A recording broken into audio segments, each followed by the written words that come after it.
अच्छा, राहुल गांधी जी फायदा घाटा के लिए चलते हैं, तब तो दूसरे बार वो प्रधानमंत्री हो गए होते। राहुल गांधी जी 10,000 किलोमीटर भारत की जनता की आवाज बने ना, युवाओं की बात करते हैं। राहुल गांधी संविधान की रक्षा के लिए निकले हैं, वो राजनीतिक फायदा नुकसान के लिए नहीं निकले हैं और ना वो निकलते हैं। राहुल गांधी जी लोकतांत्रिक व्यवस्था, किसानों की हित और युवाओं के रोजगार के लिए निकले और नफरत को मिटाने और चुनाव आयोग के डकैती को रोकने और चोरी दरवाजे से जो हिंदुस्तान के कुर्सी पर पीएम बने हैं वो खत्म करो और लोकसभा सदस्यता लोकसभा की उसको भंग करो और नए सिरे से चुनाव। सूप बाजे का बाजे छलनी बाजे। मोबाइल नीचे करो।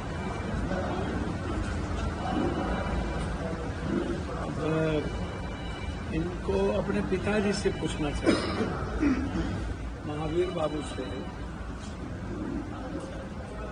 यदि महावीर बाबू का संस्कार और निर्माण में भूमिका नहीं होती तो अशोक बाबू कहाँ होंगे? और राहुल गांधी जी का सहयोग और राहुल गांधी जी का वैचारिक संस्कार अशोक जी में नहीं होता तो आज अशोक जी की पहचान नहीं होती। अशोक जी को पुरानी बात नहीं भूलनी चाहिए, पुराना चावल ही बंद होता है। वो भी प्रदेश अध्यक्ष रहे हैं। मैं सिर्फ इतना कहूंगा, अशोक जी मनमोहन सिंह जी की 2014 का इकोनॉमिकल ग्लोबलाइजेशन ना हुआ तो 14 में ही ना नीतीश कुमार जी आए। पूरी दुनिया को मनमोहन सिंह जी ने, कांग्रेस ने बचाया जब आर्थिक मंदी थी और जब देश डेवलप कर रहा था तो उस वक्त नीतीश जी की भी शुरुआत हुई थी।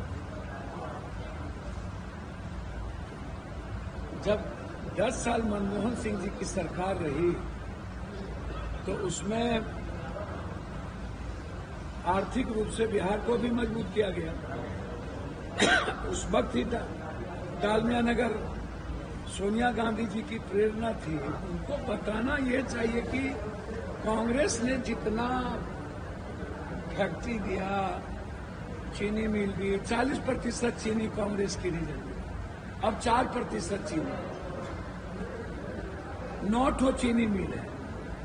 लगभग इरमी का फैक्ट्री लगभग बंद हो गया, डालमिया नगर बंद हो गया टोटल, गया की लगभग फैक्ट्रियां बंद हो गई, जमालपुर की बंदूक फैक्ट्रियां, सिगरेट फैक्ट्रियां लगभग बंद हो गई।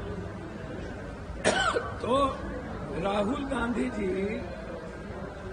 इस देश के एक वैसे क्रांति पथ के पथिक बन गए हैं जो इस हिंदुस्तान के 140 करोड़ की जरूरत बन गई, उसकी खुशियों का, उसके मुस्कुराने का, संविधान की रक्षा का, लोकतांत्रिक मूल्यों को बचाने का, किसानों की हिफाजत का, युवाओं के रोजगार का, बेटियों की सुरक्षा का, गरीबों के अधिकार का, आम आदमी को आर्थिक आजादी का। आप जब भी देखेंगे हमारे नेता हमेशा यूपीएससी की बात करते हैं, बीपीएससी की बात करते हैं, एसएससी की बात करते हैं, किसानों की बात करते हैं। हमारे नेता हिंदू मुसलमान या नफरत की बात नहीं न करते। हमारे नेता जात पात की बात नहीं न करते हैं। हमारे नेता हर जाति के युवाओं के रोजगार की बात, उसके फेयर एग्जाम की बात करते हैं। बिहार और बिहारी के अधिकार को बचाने के लिए हुआ है, हमला हुआ है, चोरी किया हुआ एक व्यक्ति प्रधानमंत्री के कुर्सी पर बैठा हुआ, जो हिंदुस्तान के युवाओं के अधिकार के उसके नस्ल पर हमला किया।